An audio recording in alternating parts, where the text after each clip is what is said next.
Well, welcome to Christian Answers. This is Pastor Jeff Short, your Bible teacher and cultural analyst. And then today we're going to be looking at a growing problem in our public schools, and that is the chaos that reigns supreme in these public schools. Many of these high schools are almost impossible to live and move and learn anything in the schools. The teachers are afraid for their safety.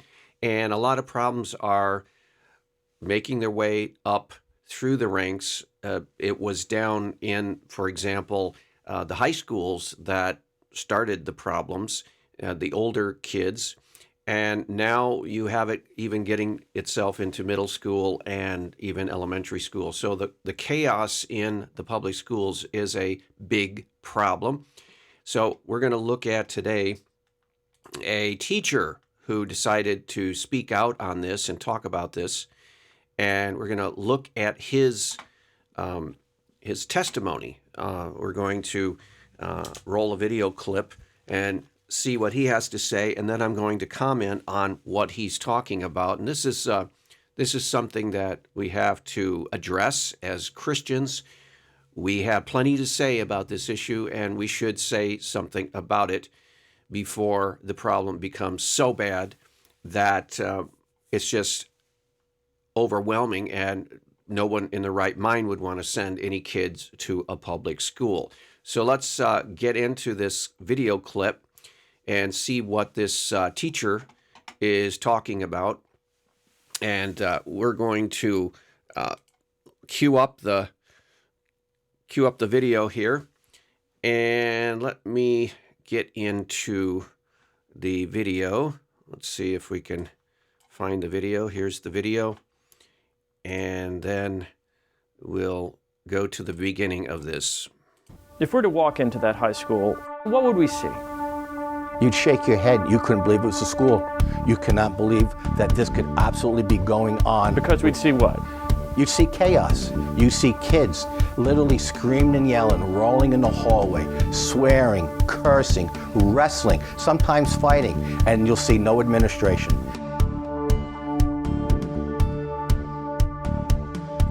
Okay, it sounds like from the introduction here that we're dealing with a massive discipline problem. It sounds like the kids are out of control. It sounds like the teachers don't feel free to intervene or don't feel safe enough in their job position to do anything that might expose them to some kind of disciplinary action themselves, or get them fired, or get them suspended, or get them loss of pay, or they are afraid to do anything. And it seems like the administrators are not doing anything. So you have like the worst of all possible worlds in the public school, especially the high school. Now, this man was a high school teacher. It says here 27 years teaching in Paterson, New Jersey.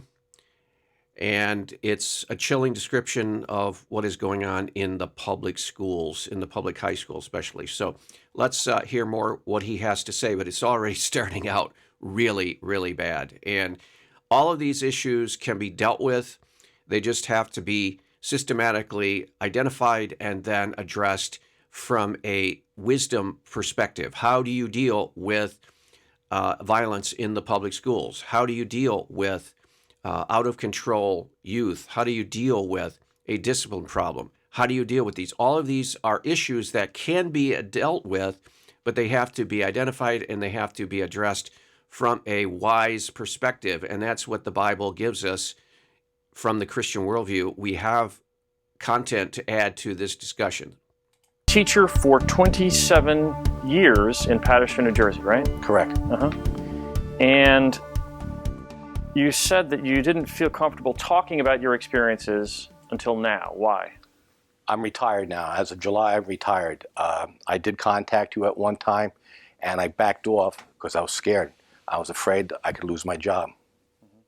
So this is a problem for a lot of teachers in the public schools. They really have spent a lot of time. They've spent a lot of money educating themselves. They've gotten teacher training. They've invested thousands of dollars, sometimes hundreds of thousands of dollars taken out these massive student loans to get an education to be a teacher. And now they realize that if they do the wrong thing or they make the wrong move as far as trying to address this problem in the public schools, they could be fired. They could be totally put on a blacklist and totally censored from any kind of teaching career.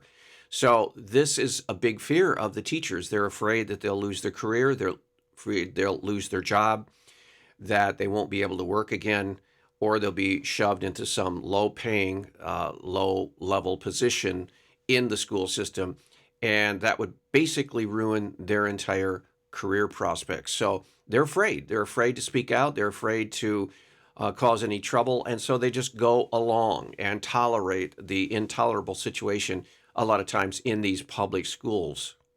Get into some of the specifics, and this was at JFK High School in Patterson where you taught Correct. the entire 27 years. The entire time. You talk about student absences that go on in that high school all the time and kids cutting class. Tell me what you mean. The attendance is absolutely horrible. There's a 20-day attendance policy. It doesn't mean a thing. Kids don't have to show up for class. They cut. I'll have kids with maybe 30, 40, 50, 60 days of absence, maybe another 20 or 30 days of cuts, and sometimes they're even suspended. So when it comes time to the end of the year, I fail them, and then I'm asked, what can we do about passing them? So in other words, these kids can basically come and go as they please. There's no discipline. There are no responsibilities or consequences for cutting classes, missing classes, not turning in their homework, not doing the assignments, not taking the classes and passing the tests. There are no consequences. And what happens is, what he's saying is that the administration tries to cover for these kids and tries to make excuses for these kids and does everything in its power to send them through the system, pass them into the next grade, even though they haven't done the work. Now, this is really weird because back in the day when I went to public school, all my entire public school career, K through 12, was in a public school. I didn't have any kind of special private school privilege. I didn't have any kind of accelerated learning school that I went to. I didn't have any special opportunities for my education. I had to spend the entire time in the public schools, and it was not like this 30 years ago. It was not like this where you were afraid to walk down the hallway or where you could come and go in the classroom as you wanted to. You could make your appearance and then leave or not even show up and still get covered for by the administration. Back in that day, if you didn't show up, if you didn't do the assignments, if you didn't do the work, you simply failed and you just did not go further in the system. Well, today, what he's saying is there's so much pressure on the administrators to keep the kids moving ahead, especially in these big cities, that they will simply make excuses and cover for these kids in their bad behavior. And that's what's so frustrating for this teacher. And it should be really alarming for parents to find this out, because how can you learn in an environment where kids are basically disrespecting all authority? They're not following any of the rules. They're not following any of the procedures. They're just doing whatever they want, and that is chaos. How can even a student that wants to learn thrive and actually get an education in this environment? It's pretty hard. I said, how can you pass them? They weren't here. Right. This document you handed to me said you counted up all the absences and the cuts. Correct. And what you're telling us in this document is that on average, the average kid was absent 21 days and then cut, which means they were in school but not in your class. Correct. Another 12 days. At least. Meaning over 33 days was the average, not either absent or cut out of your class, that a kid was registered to be in a school, registered to be in your class, and not there, on average 33 days. That's absolutely correct. What does administration say about this? You presented this to them. I send them documentation every marking period, just like the documentation I gave you. So they have it every marking period, what's going on. it's just overlooked. They could care less.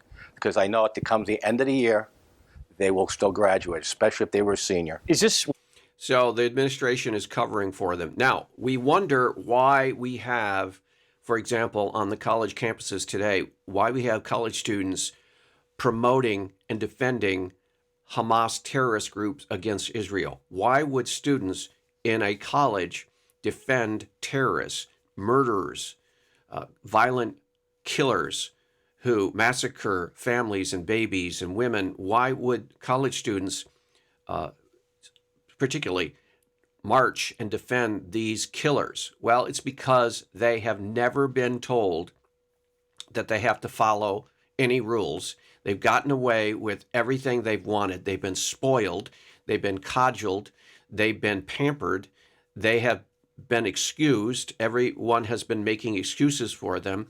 And they've grown used to this kind of babying from the administrators and all authorities. And so when they get into college, they just continue in that whole mentality. And now we have a lot of politicians are saying, well, we need to have free college education for everyone, and we need to totally eliminate all college debt, and the government pays for that. Again, you're getting more and more of the same treatment that these kids grew up in high school, where they are just spoiled and lavish with all kinds of privileges in the educational system, and it makes them very irresponsible. They do not know how to think, they don't know how to process truth, and they don't know how to live a responsible life in the adult world, and they just continue on in that adolescent, infant thinking. And this teacher is speaking out and saying, hey, that's wrong. We need to correct this before we have a whole generation of students who simply are irresponsible idiots. 1 year an exception in your 27 years? No. You give an example of kids who aren't in your class, they don't show up to take the test, and administration says they're in a different class. Explain that story. I had a senior, absolutely did nothing. The guidance counselor came up to me and asked me, what can we do to have this kid pass? And I just said, I won't.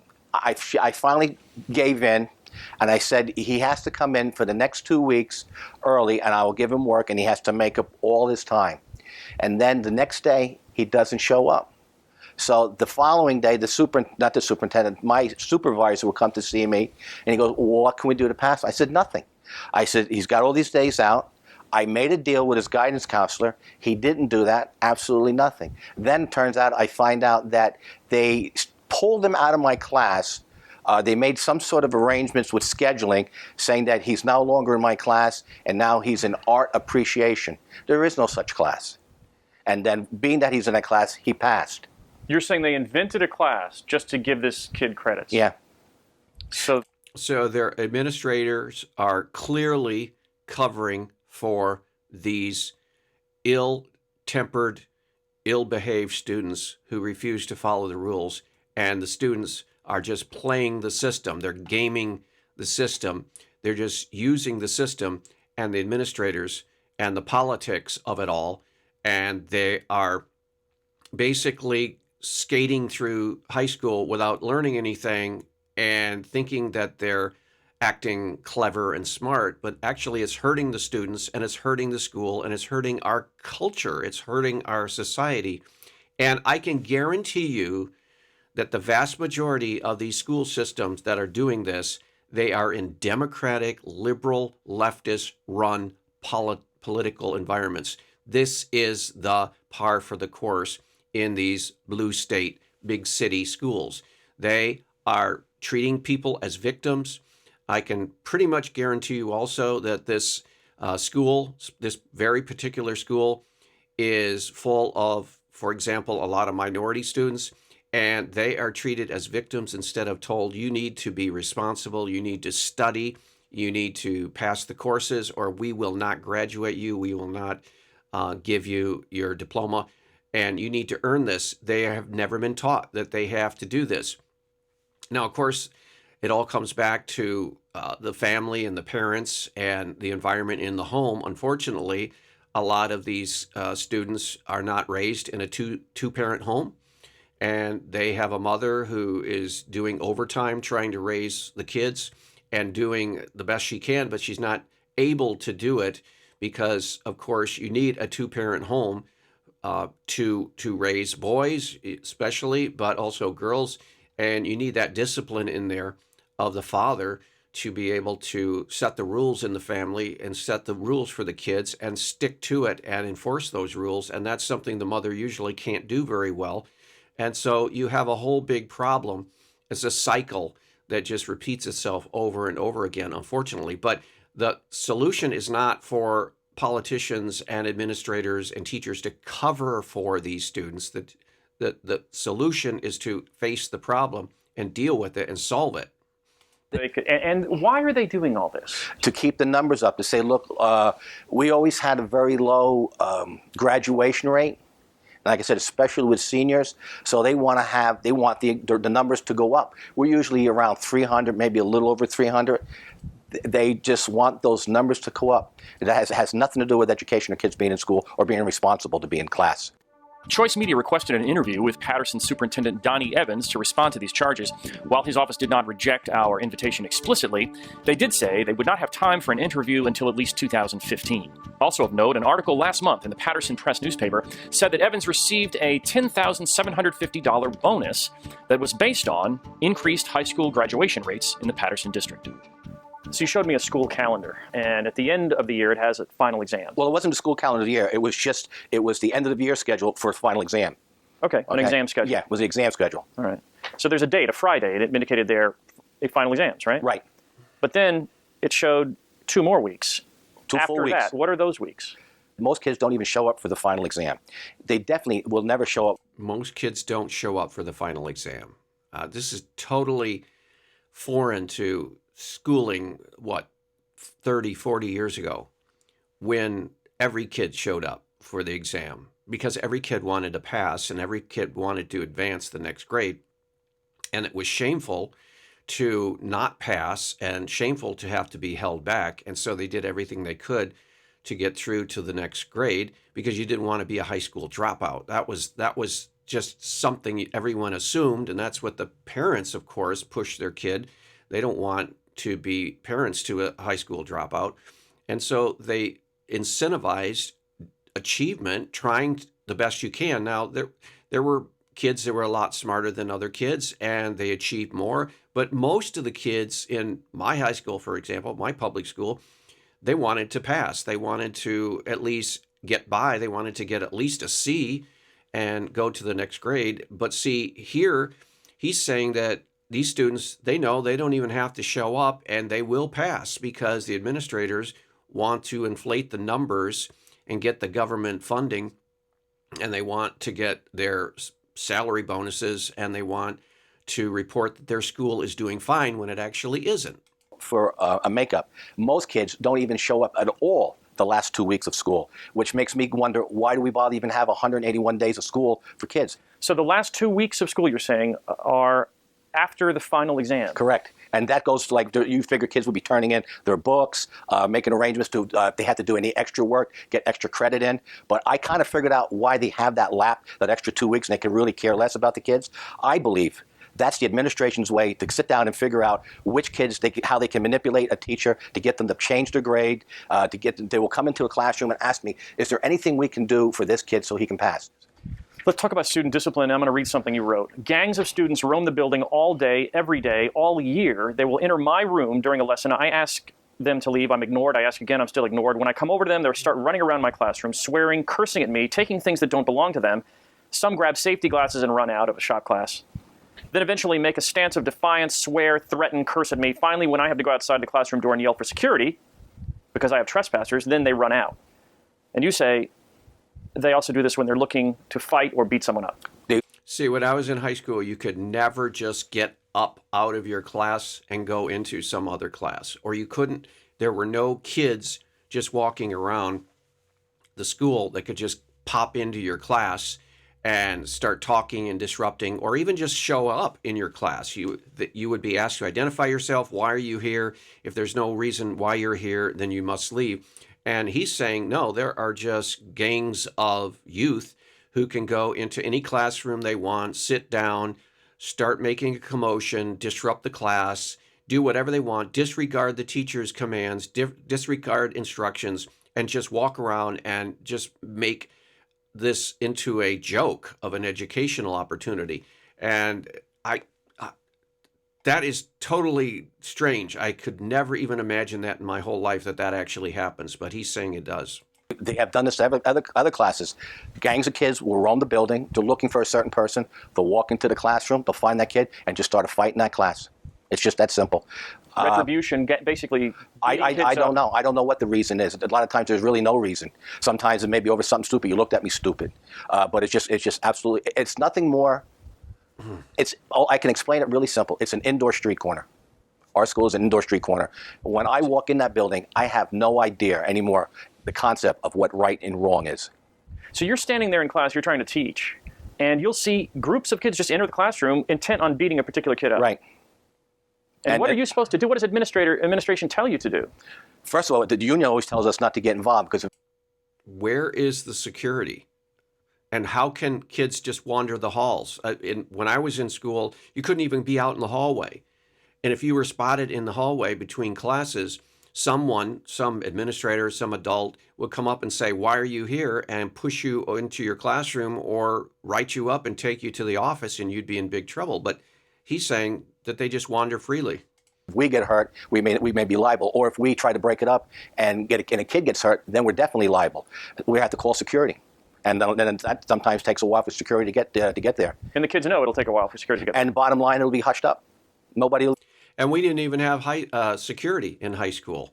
There were no visible security officers. There were no police officers. There was no security uniformed officers at all in our school. The only enforcement was administrators, the principal. You'd be sent to the principal. The teachers would escort you to the office, but there were no security officers. So this is light years away from anything I've ever experienced. When you get suspended, they'll bring them to security office.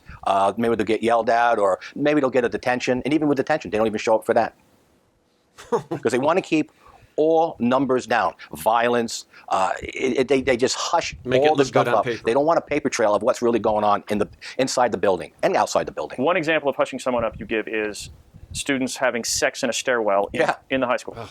And this one kid, I think this one kid happened to be a repeating or several time repeating 10th or 9th grader, and this kid was always in trouble, always giving me a bad time, giving other teachers a bad time, and he was in the hallway constantly all year, never seen him in class, and because of this situation, I don't know what deals were made, I don't know if he even went to court, if he was ever arrested, but finally, because of that, he was removed from school. But it was hushed up. It was hushed up. You give an example of a teacher calling security because a bunch of kids are outside his room pitching quarters and making noise, disrupting class. What happened? Teacher got a hold of security. Security came in. He goes, "What can I do?" "I'll bring the kids to the office." Administration will say, "Let them loose," and they'll go right back to doing the same thing.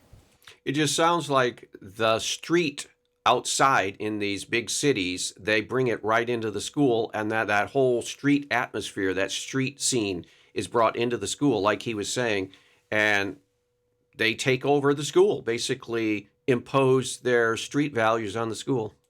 And that's what it is. Our school building, all day long, you have kids in the hallway, stairwells, bathrooms, walking in and out of the school all day long, unchecked. And the worst part about it, the school has surveillance cameras inside and out. And I would contact all my administrators, especially the principal, and say, "You have it on video." And when I would email it, I would never get a reply back. And I can understand that, too. I just thought of that. I wouldn't get a reply back because then it would be a paper trail that he received it or acknowledging that he received it. But everything goes on ignored. If you were in charge of the schools, if you were the superintendent or the principal, what would you do differently? How would you address all this? Anybody who could not, all rules would have to be enforced. Anybody who could not follow the rules and it was repetitively and it was dangerous, they would have to leave. I would try to find alternative means, but I'm not going to have kids that want to learn. Mixed in with kids who don't. Absolutely. And that's exactly what they do. And they keep the bad kids in there, and now you have good kids turning into bad kids because why do I have to work if they don't have to work and they're going to pass? We have police in the building. They are not allowed to do anything unless they are told by administration first. If they should take a stance, if a fight should break out and they go to break up the fight, they will not be allowed in the building. I don't know what the exact word you would say. They would be banned. They would be not allowed to work in that building again because they're getting paid overtime. apologists for the term I use, apologists for the education establishment, would say Permissive. it's not nothing to do with the school. It's not the school's fault. It's that it's poverty. That's the real problem. Systemic. They're just these are kids from poverty, and so there's nothing else the schools could be doing. I don't believe that.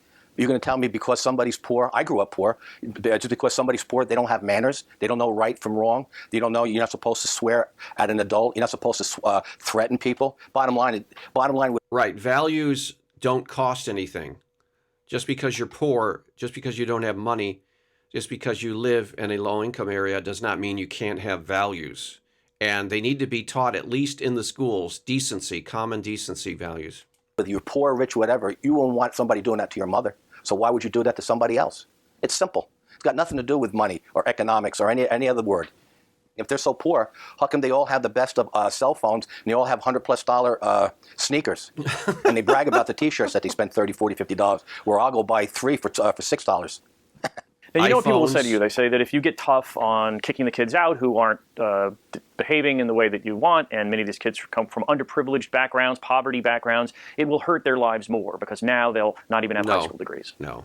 Hopefully, if they learn to follow the rules, because that's the way the real world works.